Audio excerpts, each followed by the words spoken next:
This video tutorial is for design and visual communication students of about 15 years of age, and the idea is to develop their giftedness and talent by the challenges set in this brief. The brief is design a sustainable turtle home within a Aztec context. Now the challenge is to include some sustainable features and functions, biomimetics, which means ask nature how, which could inform and assist students to come up with a unique design.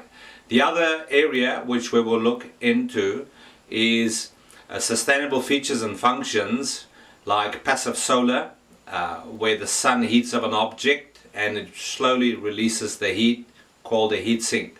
So those just in short. You can find the brief as well as some resources at williamvanzyl.com, and also an academic paper is available which could assist teachers and students with this brief. This brief includes the use of a simple object to construct or design a turtle home in Aztec society. Now what I have here is just an ancient pot, and I'm going to use this pot by turning it upside down and cut an opening where the turtle could go in. Obviously this is a smaller scale than what we're going to work with, because the turtle is slightly bigger. But this is just an idea, just to start students off as an introduction. In short then, the situation is you live in Mexico City in South America during the Aztec civilization during the 1500s.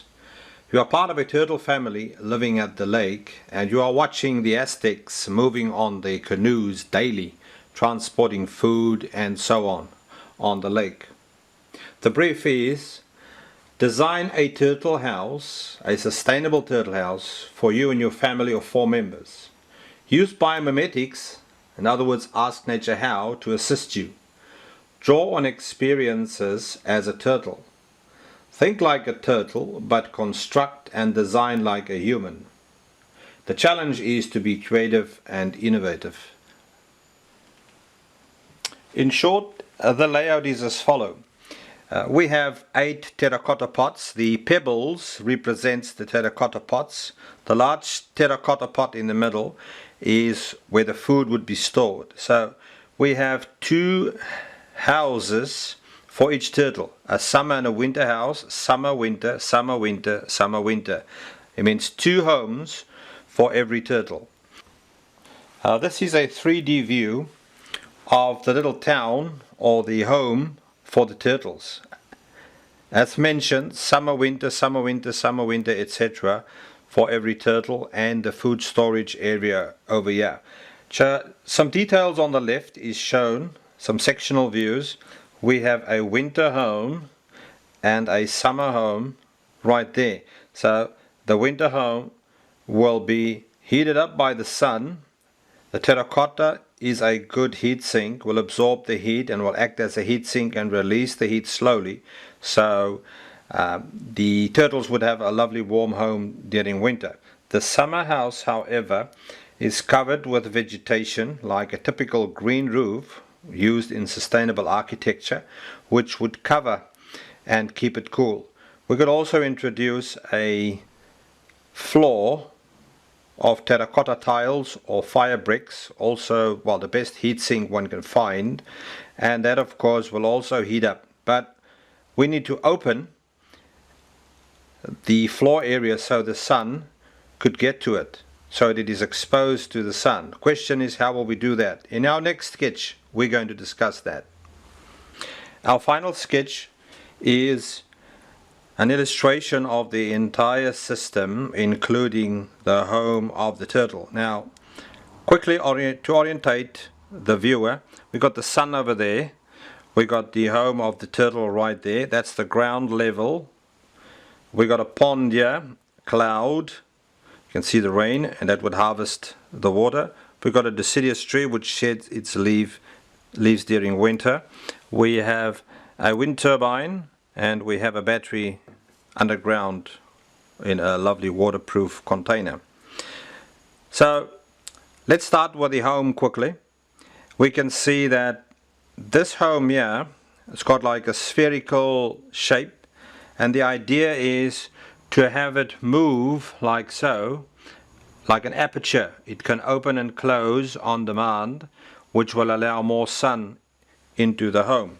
Obviously the turtles would be out having some fun in the lake, and when they return in the afternoon it will be nice and warm. So if we have a floor tile or a fire brick, a good heatsink there, the sun would heat it up because it would open, and then of course it would close. It won't close completely because we need access for the turtle. I've also included a gear mechanism right here, which means that would move this roof, or opening and closing it on demand.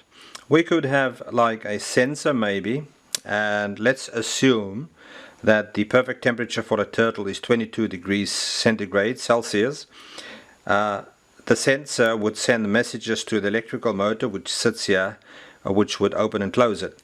I do have some vegetation at the back here because the sun won't get to this area, so this would just produce fresh oxygen, and that's one of the functions of a green roof.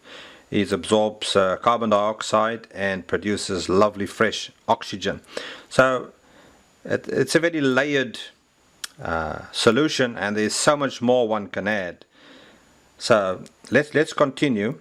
So the question is, why do I need this gear, and how will I get power to this electric motor and so on?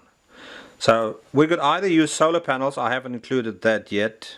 That could be included by the student, but I'm going to use a wind turbine to illustrate how the wind could power the wind turbine.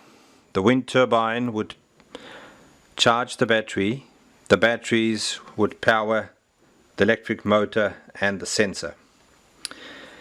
There are three main components which we focus on here in solving this design brief, and that's harvesting the sun, the energy of the sun, harvesting the energy of the wind, and harvesting the rainwater.